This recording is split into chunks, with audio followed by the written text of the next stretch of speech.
la recursividad. La recursividad tiene dos cosas importantes. Es como que nosotros siempre hacemos las cosas desde el principio hasta el final.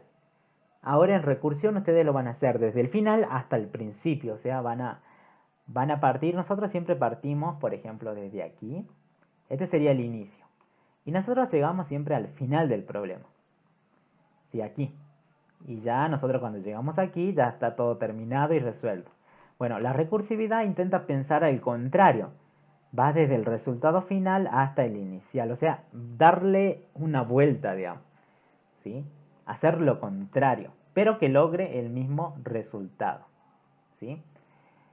Para esto nosotros lo que vamos a ver ahora es un ejemplo de cómo sería. Yo le voy a explicar que la recursividad sería algo así. Miren, la recursividad sería esto. Ustedes van a tener aquí un método, no sé, un método que reciba seguro parámetros o algo. Este método va a generar o no un resultado. Por ejemplo, un resultado 1.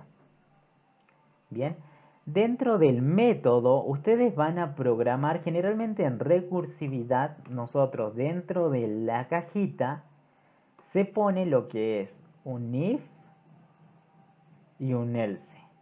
Con eso nada más te intentan resolver el problema.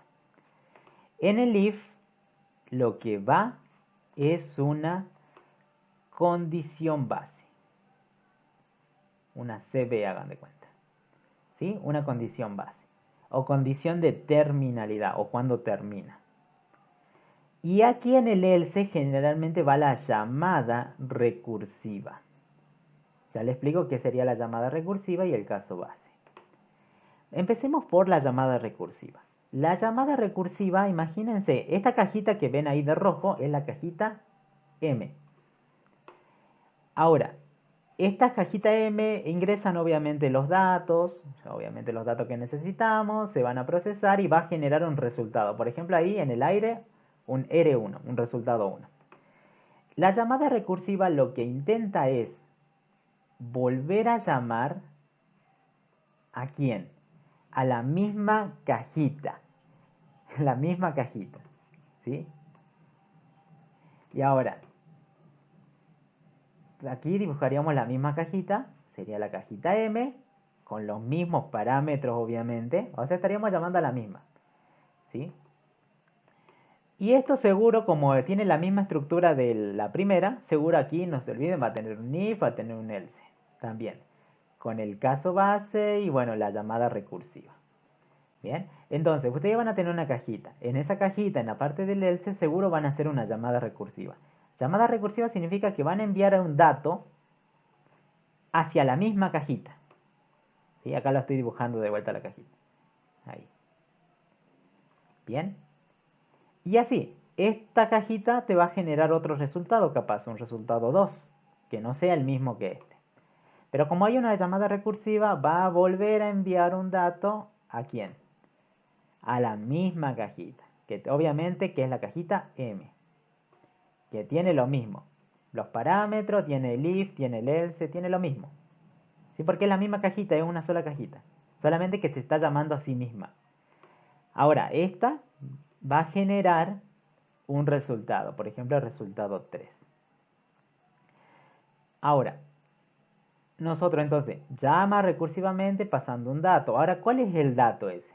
Generalmente, o lo que van a ver en los siguientes videos es que yo pongo por ejemplo un número, n.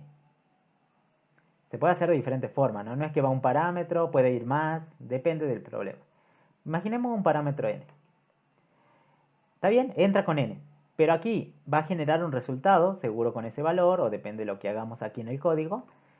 Pero acá cuando hagan la llamada recursiva no tienen que volver a mandar n, porque sería lo mismo resultado de aquí entonces. Aquí lo que tendrían que mandar ustedes en la llamada recursiva es un valor, pero capaz decrementado en 1 o 2, o depende del problema. Entonces acá ya recibiría un n-1. ¿Sí? Ahora, si aquí ya llega n-1, entonces aquí en la llamada recursiva, ¿qué van a mandar? Ya sería como un n menos 2. ¿Sí? Y hagamos los casos sencillos. Acá un 5, profe. Bueno, acá voy a mandar un 4. Acá recibo el 4. ¿Acá qué voy a mandar? Un 3. Acá recibo el 3 y acá seguiría el 2. Algo así lo haríamos. ¿Estamos de acuerdo? Va a haber un parámetro que no siempre va a ser el mismo, porque si fuera el mismo generaría los mismos resultados. No tiene sentido que genere los mismos resultados. Quiero resultados diferentes por cada llamada. ¿Hasta ahí se entiende? Ahora sigamos. Miren. Entonces, está bien. Entonces yo tengo una cajita que la voy llamando cuantas veces quiera por la llamada recursiva. Cada cajita va tirando o arrojando un resultado. Pero, profe, ¿hasta dónde tengo que seguir esto? ¿Hasta dónde? Bueno, va a haber un momento que esto se tiene que terminar. Generalmente siempre estamos entrando al else, al else, al else. Pero en algún momento va a haber una cajita al final de todo. Hagan en cuenta que sea la cajita azul. Obviamente es la M también, el método, el mismo método. Pero cuando le manden este valor, aquí diga esta cajita va a generar un resultado y capaz que el resultado 4. Pero hasta ahí, ahí se terminó. Aquí en esta última cajita generalmente va a entrar en el caso base. Ahí. Ya no va a entrar en el else, pues si sigo entrando en el else, llamo de vuelta, llamo de vuelta. Acá ya no entra. Pero va a entrar seguro por el if. En ese if ustedes tienen que buscar una condición que haga que este ciclo termine. O sea, imagínense que entra, que cumple y entra aquí en el caso base. Significa que te genera el último resultado que sería R4. Y listo, se termina. Se termina todo. Entonces ustedes imagínense, ¿no? Que ya tienen aquí el R4. Se terminó, entró en el caso base. Listo, se termina todo. La recursividad trata de agarrar el último resultado, que sería R4. Luego va a volver por el resultado anterior, que sería el R3. Luego va a volver por el resultado anterior del método anterior, el R2. Y luego va a volver por el primero que se había ejecutado. Y entonces intenta volver desde atrás hacia adelante. Cuando se ejecuta el caso base se termina todo. Entonces vuelve y junta todos los resultados. Ahora, está en ustedes qué hacen por aquí esta llamada. ¿Qué hacía? ¿Sumaba, restaba, multiplicaba o no sé? Imagínense que todo se sumaría, entonces sería una suma. Ahí estarían sumando todos esos resultados que han generado anteriormente y estarían obteniendo un resultado total o un resultado final. Bueno, eso ya lo vamos a ver en la práctica. Si hacemos una suma, una multiplicación, una resta para resolver un problema. ¿Sí? Pero algo así es la idea. Un método, if, else, caso base, llamada recursiva. Genera un resultado. Llamo de vuelta con un valor diferente, obviamente. Genera otro. Llamamos de vuelta. Cuando llegue al caso base, se genera el último resultado y se tendría que terminar. ¿Sí? Ustedes tienen que programar qué va ahí en el if y qué va ahí en el else. ¿Sí? Y así es resolver su problema.